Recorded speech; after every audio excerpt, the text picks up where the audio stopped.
dit l'Écriture.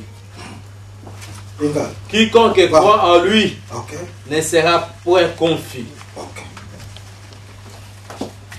Zambi kondima oyo ekokomisa moto na boyenge bene ezali na motema pe eyambweli ekokomisa moto na lobiko ezali na bibebu. Alléluia. Amen. Alors bete kondima oyo ekokomisa moto na boyenge bene ezali kuuta kati na moto. La foi qui nous amène à la justice vient du cœur de l'homme.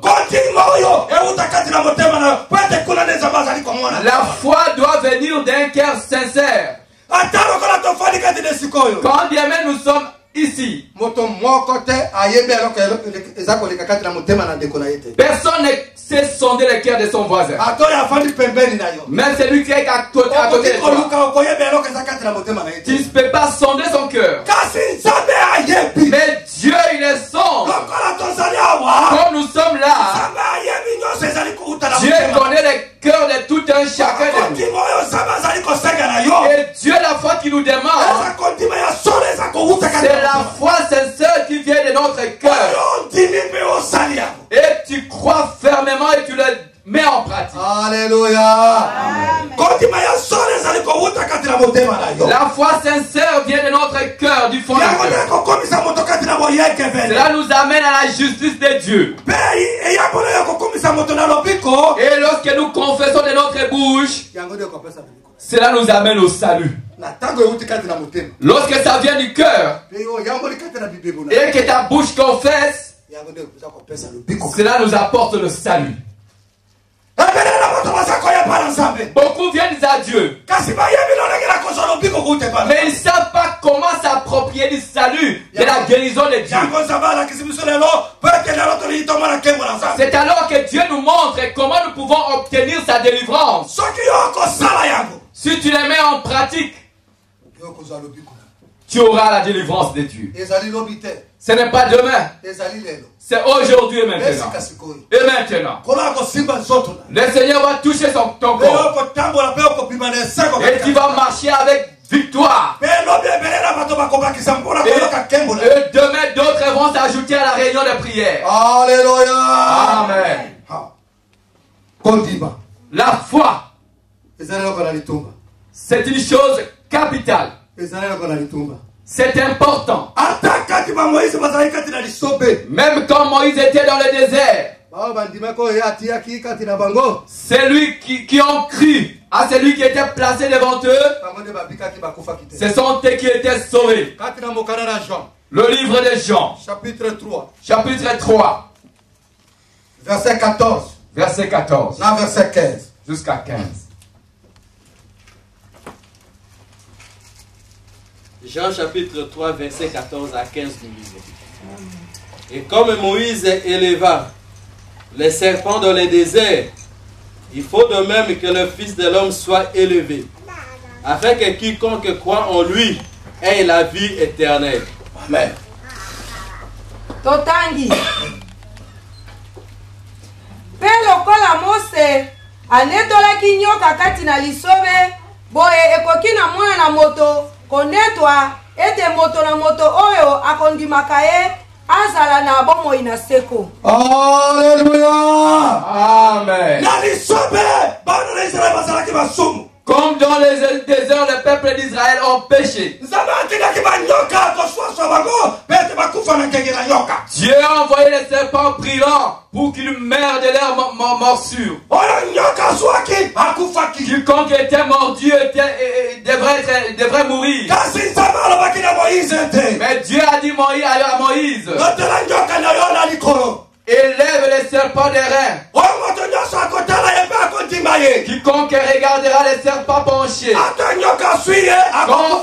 quand bien même il est mordu, il ne périra point. Aujourd'hui nous élevons le nom de Jésus-Christ.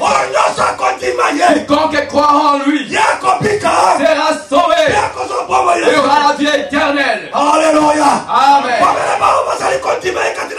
Ceux qui croient en lui d'un cœur sincère, maintenant que tu as un fardeau devant Dieu, est-ce que tu as la foi en Dieu?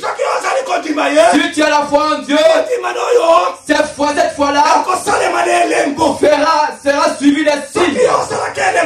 Si tu as fait un signe, c'est alors que Dieu viendra pour agir. Mais si tu n'as pas de signes, le Seigneur ne te regardera même pas. Amen. Quel est le signe? Même dans le monde,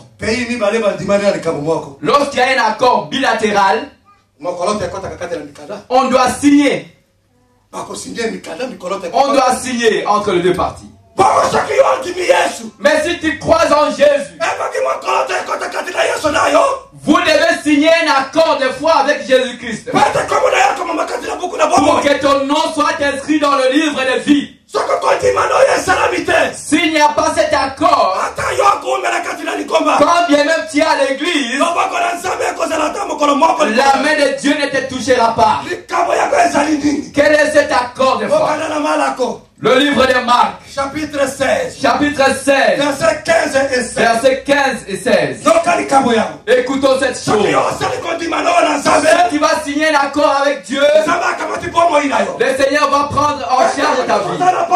Et à chaque fois qu'il y a des problèmes, l'Éternel Dieu viendra te délivrer. Mais s'il n'y a pas cet accord, quand bien même que tu seras à l'église, quand bien même tu peux pleurer, tu ne verras pas la main de Dieu dans ta vie. Tu dois signer un accord avec Dieu pour que le nom soit inscrit dans le livre de vie. Lecteur. Marc chapitre 16, versets 15 à 16, nous lisons. Amen. Puis il leur dit, allez partout le monde et prêchez la bonne nouvelle à toute la création.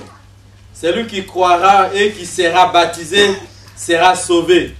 Mais celui qui ne croira pas sera condamné. Encore. Sont habitués à la langue française. Oui, il leur dit, allez partout le monde et prêchez la bonne nouvelle à toute la création. Celui qui croira et qui sera baptisé. Combien de choses il nous a dit là-bas? Celui qui croira et qui sera baptisé. Ah, deux choses. Deux choses. Sera sauvé.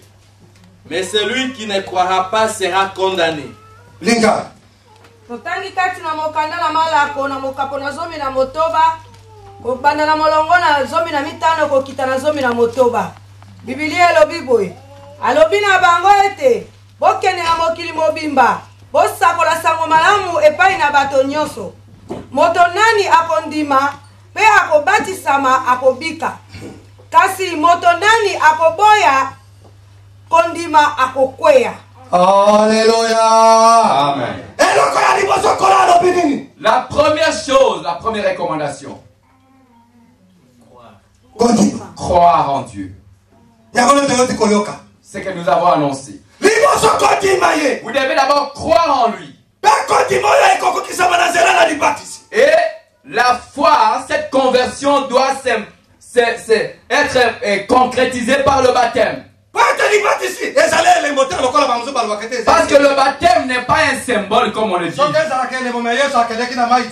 Si c'était un symbole, Jésus ne serait pas baptisé. Jésus n'a commis aucun péché pour être baptisé. C'est lui qui croira et qui sera baptisé sera sauvé.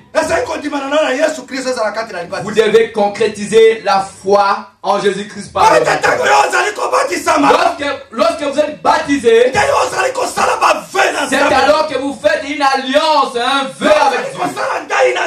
Et là, vous faites une alliance avec Dieu. Le Seigneur, à partir d'aujourd'hui, moi, je crois en toi. Jusqu'à l'éternité. Jusqu'à ma mort. Et on fera voir les signes de la mort.